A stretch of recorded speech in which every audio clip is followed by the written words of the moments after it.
திருவாரூரில் அதிமுக பொதுச் செயலாளர் எடப்பாடி பழனிசாமியின் பிறந்த நாளையொட்டி நடைபெற்ற மருத்துவ மற்றும் இரத்த தான முகாம்களை முன்னாள் அமைச்சர் காமராஜ் தொடங்கி வைத்தார்.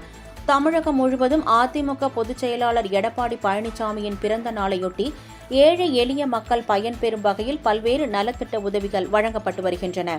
அதன் ஒரு பகுதியாக திருவாரூரில் மாவட்ட இளைஞர் மற்றும் இளம் பெண் பாசறை சார்பில் மருத்துவ முகாமும், மாவட்ட தகவல் தொழில்நுட்ப பிரிவு மற்றும் அண்ணா தொழிற்சங்கம் சார்பில் இரத்த தான முகாமும் நடைபெற்றன.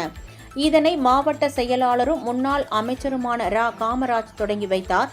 கண், இதயம், பல் உள்ளிட்ட சிகிச்சைகளும் அதற்கான மருந்துகளும் இந்த முகாமில் வழங்கப்பட்டன. இதில் ஏராளமான ஏழை எளிய மக்கள் பங்கேற்று பயனடைந்தனர். தொடர்ந்து நடைபெற்ற இரத்த தான முகாமில் 300க்கும் மேற்பட்டோர் பங்கேற்று இரத்த தானம் அளித்தனர்.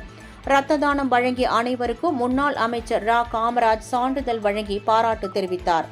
இதேபோல் ஈரோடு மாவட்டம் கோபிச்செட்டிப்பாளையம் அருகே அதிமுக பொதுச் செயலாளர் எடப்பாடி பழனிசாமி பிறந்த நாளை முன்னிட்டு மேற்கு மாவட்ட தகவல் தொழில்நுட்ப பிரிவு மற்றும் அண்ணா தொழிற்சங்கம் சார்பில் இரத்த தான முகாம் நடைபெற்றது. இதில் 100க்கும் மேற்பட்ட தொண்டர்களும் நிர்வாகிகளும் கலந்து கொண்டு இரத்த தானம் வழங்கினர். அவர்களுக்கு பாராட்டும் சான்றிதழுடன் உணவு மற்றும் பழச்சாறு வழங்கப்பட்டது.